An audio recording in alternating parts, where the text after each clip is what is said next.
Thank you so much, Dr. Mader and Sister Karam, for really sharing the insights. I really appreciate the information that you provided. All right, my name is Mala Shakil. I am a licensed professional counselor working as a behavioral health consultant with Children's Hospital, Wisconsin. And again, I'm really happy and glad to be a part of this cohort. I feel that we have a lot to share today, but I will try not to overwhelm you with so much information.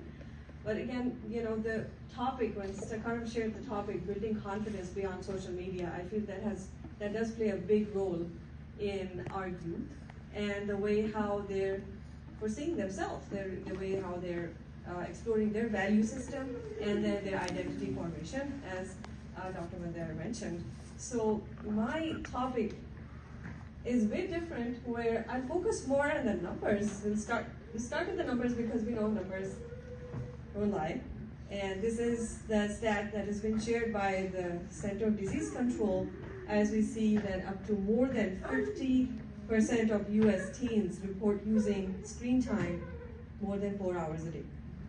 With that being said, most of the children do report anxiety and depression signs and symptoms, and that has impacted their functioning, has impacted their concentration, their social well-being, their emotional well-being. So it is very significant to kind of see how the numbers are rising. As we know, we live in the social media era, and we feel that this has become a part of our life. And sometimes a lot of teens do report to me that, you know, if I don't look at my phone, I feel I can't really go about my day. And also, if you look at research, an average US American touches their phone more than 52 times a day on average. Research shared by Yale talks about your tech profile. And so for all the people who are sitting here, I want you to identify what is your tech profile like. And there are around 5 different types of tech profile. So pay attention to the next few slides, they're very important. This is going to be your own self-assessment, and or your own as a parent and you as a child or as a teen, okay? So tech profile means it's really based on how much you're using social media, how much you're on, what type of social media you're on, how you're identifying that as part of your life, and how you're functioning. Like, what are your emotions like? How are you feeling in the time when, you know, with your own tech profile? So we all over here, even as professionals, have our own tech profile. So it's so important to know what type we are. And according to the research done by Yale, there are around 5 different profile types. Okay, so let's move on to the first one. That is the low tech user.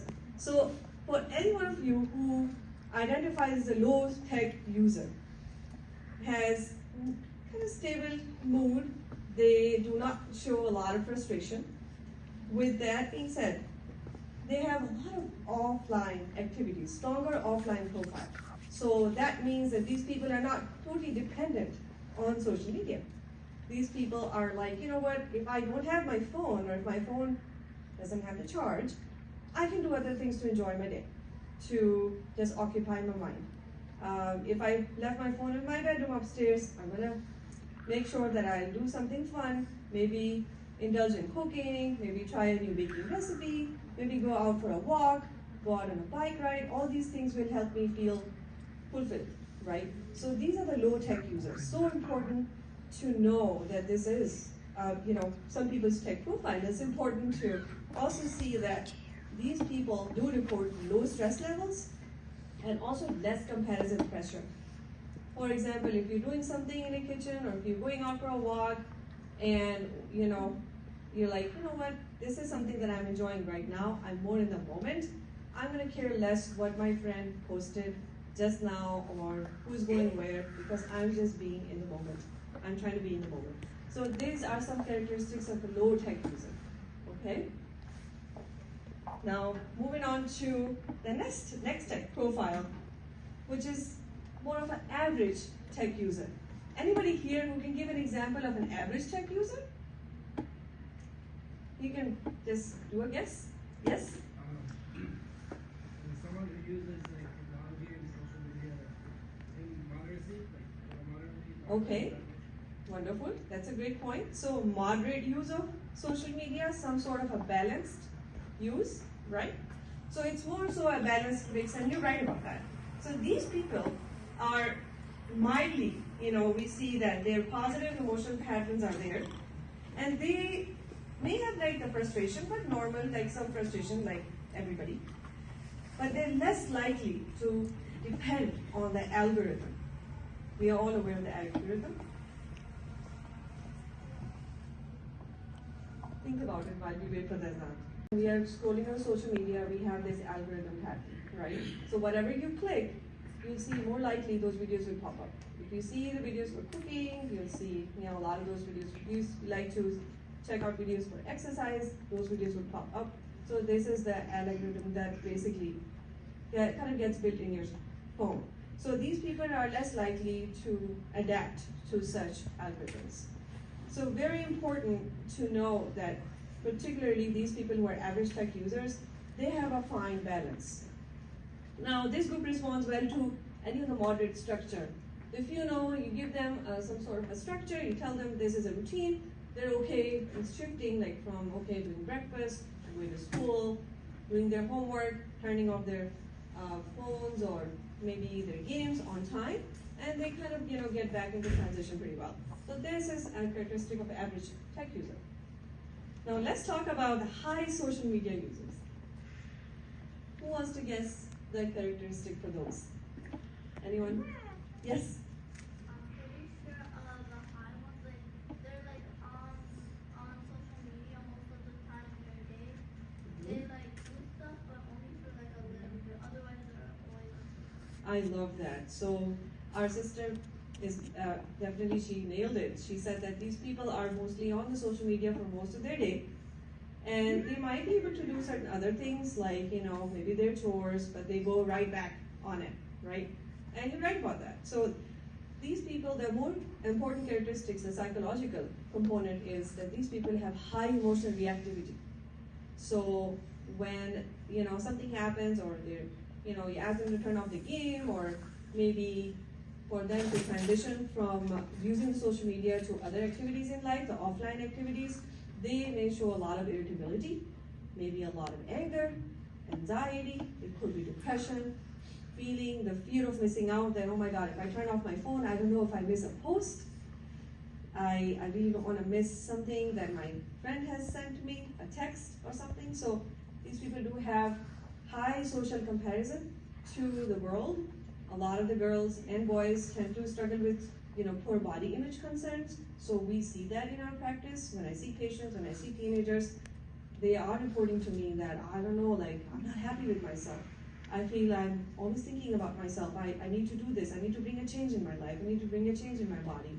So all these things we see for people who are high social media users. So they are quite vulnerable, and especially the algorithm pattern too. So their mood changes with that, because once the videos change, their emotion reactions change. So these people kind of adapt to those pretty quickly. So a lot of negative emotions, all right? So these are some signs. Let's move on to the fourth tech profile. These are the tech builders. So who wants to guess what tech builders are? What? There's a gentleman right there. Okay, yeah, they're quite technical minded. Anyone else? These people have special talent. They want to show their talent in form of video editing, for example, right? App building, software development. They are also on screen a lot, but they're trying to use their time in a way that they're showing their creativity online. They're more creative, right? They can work on game design, STEM programs, right? So these are the tech builders. They have the most positive emotional profile. Why do you think they have a really good emotional profile? Yes? Yes, they feel fulfilled, right? They feel they're doing something meaningful. Whatever they're doing, they feel they're really benefiting the world, benefiting themselves, and they're achieving something. They're accomplishing something. So that is fulfilling the value of accomplishment. That's defining their personality, right? Their identity. So it's so important that we look at the meaningful activities even online, because again, social media is not all bad, right? There's a healthy use of social media too. So these people have lower boredom as well. They don't get bored. they know they can find something meaningful, and they feel empowered. Now, last but not the least are the high-tech users. What's the characteristic of a high-tech user? Any guesses from the audience? Yes. They could be using, but then isn't that similar to the one that we talked about? Like high social media users, right? So high tech users are using everything. Social media users were like more on the social media apps like Insta or Facebook or TikTok. High tech users do a mix of both. They are also doing social media as well as other things like streaming, gaming 24/7, like they just want to be online. They feel like if they're not, they would miss out. These people are more likely to be stimulated pretty easily. They have sleep problems. A lot of the patients I see, sometimes they report sleep problems, a lot of mood problems, and they are totally dependent on it. As the picture shows, you see it. You see in their nature, they're just not able to process change very easily. And they lack the structured routine. Sleep is affected, they're not turning in or completing their homework assignments. All these things, you see the functioning is fully impacted. So these were the 5 tech profiles. So I want you to kind of look into it. Hopefully you'll be able to share the material with everybody. I know this is a lot of information. All right, so again, we want to make sure that the kids are using internet, they're using social media in a safe manner. People who have the tech profile of high tech users or high social media users, they tend to experience a lot of cyberbullying, right? Because they are online, they have a lot of exposure. So it's so important that we provide them that knowledge, that safety information, to not disclose a lot about themselves, to always involve an adult. If you think there's somebody who has got all your information and they can use it in an unhealthy way in any shape or form. So being a minor, you want to make sure that you involve an adult, right? All right. So what can parents do to help teens, right? The whole point is not to take it away, to actually help them navigate social media, because we need to prepare them for future, right? If you take it away, yes, it can be taken away for some period of time if you feel that could be a consequence. However, it's so important that you train their minds. So assess the function. When you see your child using social media a lot and you feel that they are not doing what they're supposed to, then you need to ask them, sit down and just ask about the need. What's the need behind this screen time? Are you using it to escape? Are you using social media to communicate? Are you using it out of boredom, right? Are you using it to maybe it's part of your identity? Or are you using it to gain some mastery over some skills, maybe, like tech builders, they're building something. So what is the need behind this social media use? So much use that I'm seeing, right?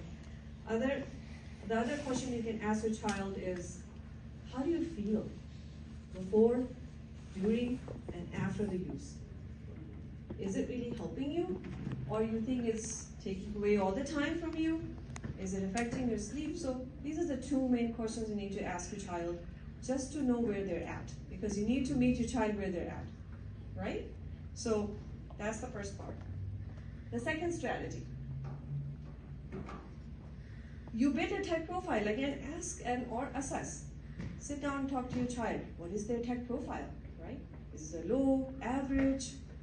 Is it high user profile, social media profile, tech builder profile? What is their profile? So that will tell you a lot about their problems and their characteristics, and then will help you communicate and connect with your child better, right? Now, third part, I think we also covered that previously, is to create a screen plan. We need to make sure that we have a screen plan. What is the purpose? Is the purpose of the screen to connect? Purpose of the screen is just passive scrolling, doom scrolling. Have you heard about doom scrolling? Yeah? There's no reason behind it, right? You just keep doing it. It's a dopamine that your brain keeps releasing, and you feel you're doing something good, but in fact it's not productive. So that's that part. it's so important to have protected times. That is, during the meals, at bedtime, homework time, we need to put away all those screens to eliminate distractions. Why? So we can be more mindful. We can focus better. We can perform better. Multitasking with the screen is, proven to be ineffective, and it doesn't help with our performance. It can slow down your thinking and your critical thinking, right? So it's so important that there is a boundary there. And then protected spaces. So that is no devices in your bedroom, especially because a lot of kids and teens do report sleep problems. Now, the other strategy is to do reflective questions. So what did you hope to get out of going online? Did it help you feel better or worse? Again, communicate with your child. Or what would help you to log off earlier, right? Because you want to ask your child what will work for them. Because if we give them commands, that's not going to give them a good enough reason to stop. We need to ask them. We need to communicate with them. Is that something that will work for you? What will help you to follow your plan? Because again, if they are on the screen for a long period of time, even they won't feel good about it, right? Last but not the least, like Dr. Miller mentioned, how we can strengthen offline buffers. So important, especially summertime here. We know in Wisconsin it's beautiful out there. So what are the offline activities that kids can do? Are they spending enough time outside? Are they engaging in physical activities? In other words, we call that behavioral activation. In our sessions, we talk about a lot of behavioral activation activities that they can do, they can engage in. What are their creative hobbies? How they can grow them? What are the family rituals, right? So all these activities, offline buffers, are important for your child to grow in, so they have something to do to replace the screen time. This point, I find this really helpful, especially in our sessions when we have teens and we have these discussions about algorithm patterns, right? You need to teach a child about the algorithm pattern. What are they following? What kind of trends they're following? And is that meaningful for them? Is that helping them mentally, emotionally, socially? And that will define a lot of their emotional reactions. If there's somebody who is just focused on maybe, the body image, or if they're comparing themselves with other people, then their algorithm will show you that, right? So it's so important to see what your algorithm is, what your child's algorithm is. And that will be a big assessment right there. Last but not the least, we talk about your own modeling. Are you modeling a healthy digital behavior for your child? Are you also following the same routine for protected spaces, protected times? If you are expecting your child to put away that screen, is your screen put away as well? Are you, taking all those unnecessary calls in the time when it's family time? Or not, right? Because your child does follow you. They mirror your behavior. So it's so important that we are mindful as parents too. I hope I covered all the points. If you have any questions, I think we can answer that after Salah. Yeah.